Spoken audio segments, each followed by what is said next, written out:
Hello everybody, and welcome back to the Poor Man's Chemist. In this video, I am going to test out a method for precipitating out ammonium hexachloropalladate. I have got an old catalytic converter, and I have been working for a long time now, actually, on recovering the platinum, palladium, and or rhodium that may be contained in it. I've taken the innards out of it and crushed it up and pulverized it.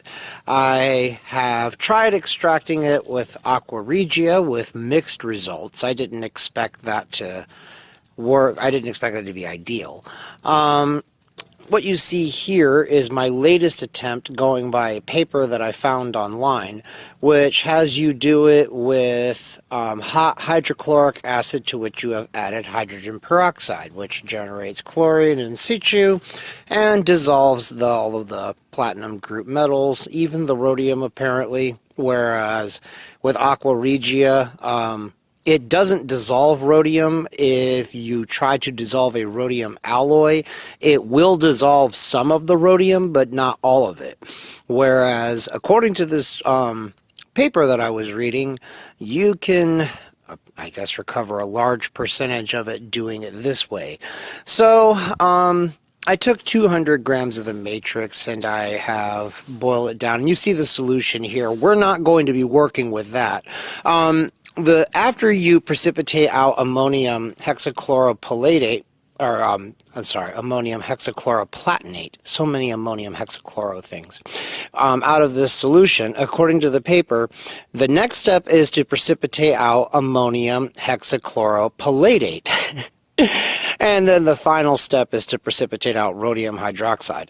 Now, I've done ammonium hexachloroplatinate many times, but I have never done ammonium hexachloropalladate. So I figured we would give it a try. What you see here is 130 milligrams of palladium black. I can easily recover the palladium from the ammonium hexachloropalladate because you just heat it up and it decomposes back into palladium black. So, yeah. And I don't know, once again, it'll be a cool thing I can send Backyard Science 2000 a little bit of, and it's supposed to be bright red, so I figured that absolutely made it video worthy. Plus, palladium is worth its weight in gold, so that's always fucking video worthy. Anyway, let us begin. Okay, so I am going to test the exact same process that I used from the paper, and what I've got here is 18 mils of concentrated hydrochloric acid. This is about 3.5 mils of 10% hydrogen peroxide. Alright, cover that up, turn that on,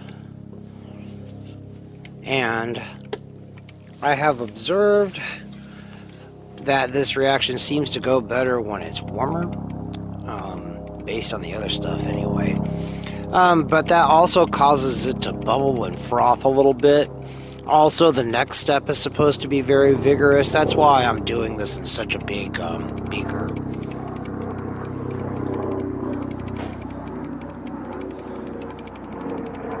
Okay, Mr. Helicopter, we're trying to do some chemistry here. You want to fuck off? Wow, this is really going really well.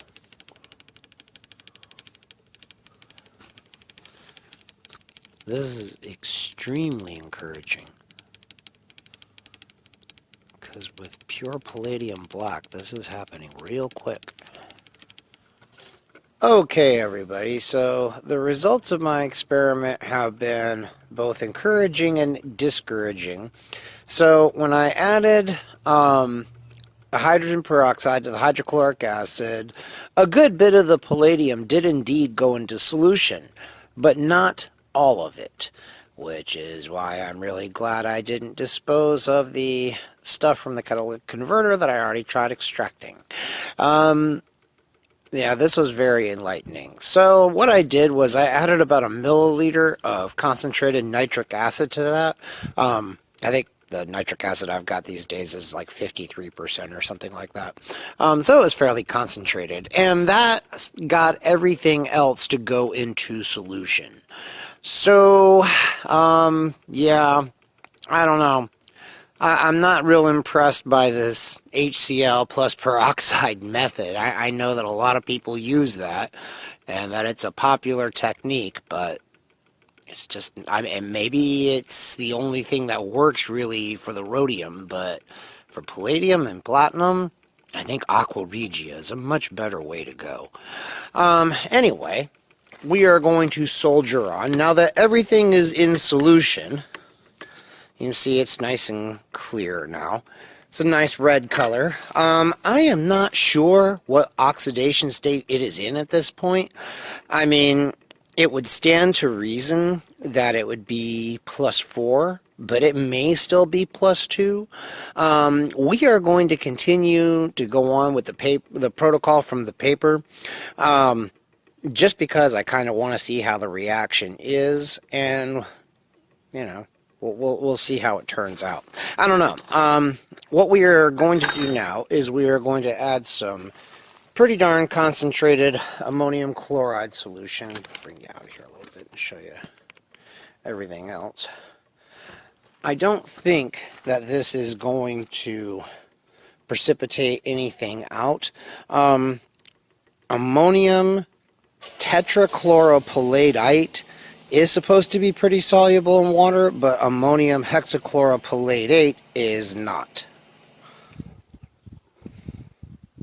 Ew, we should probably kill the heat there.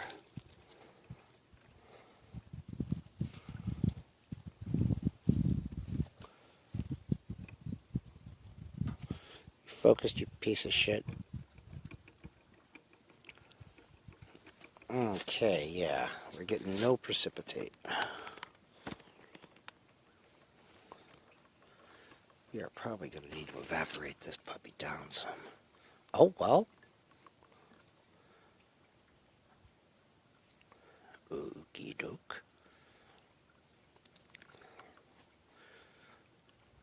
That's supposed to be a bright red compound. That ain't bright red. It's kind of a dull red.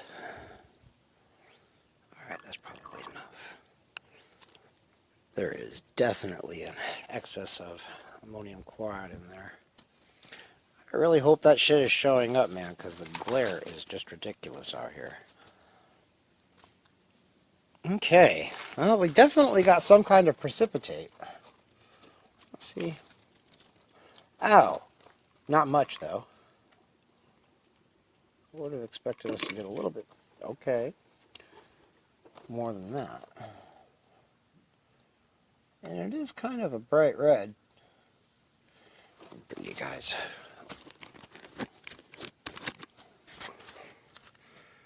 You can see it maybe a little better here. There. Okay. Okay, so you can see addition of the ammonium chloride did precipitate something out, and it is a fairly bright red. So, I don't know, man. That nitric acid may have been strong enough to oxidize it all the way to the +4 state, which is kind of what I'd expect, to be honest with you. And I'm really wondering if this final step is even necessary, given that we went about it a different way in the end. But we're gonna... Will you focus, you piece of crap? We are going to go through the motions anyway, and just to see what kind of reaction we get when we do this. In the paper, they added some sodium chlorate to this mix in order to oxidize the palladium to the +4 state. This will generate chloric acid in situ, so you're going to want to not just dump it in there. You're going to want to be careful with it, be gentle with it.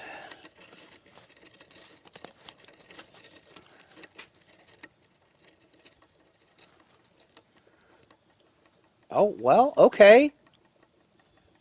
It does kind of look like we're getting a color change, actually, to a brighter compound. Yay! Hey, cool. Hey, and a lot more is precipitating out, too. All right, let's add a little bit more. We don't want to go nuts with this.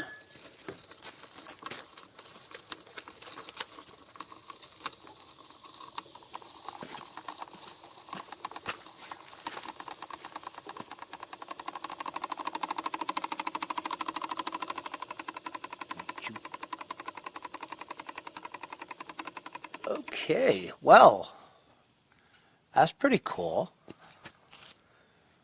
Yep, we got our precipitate now, boy. Okay. Yeah, you did have to add the sodium chlorate after all. I'm so pleased. That is pretty goddamn cool.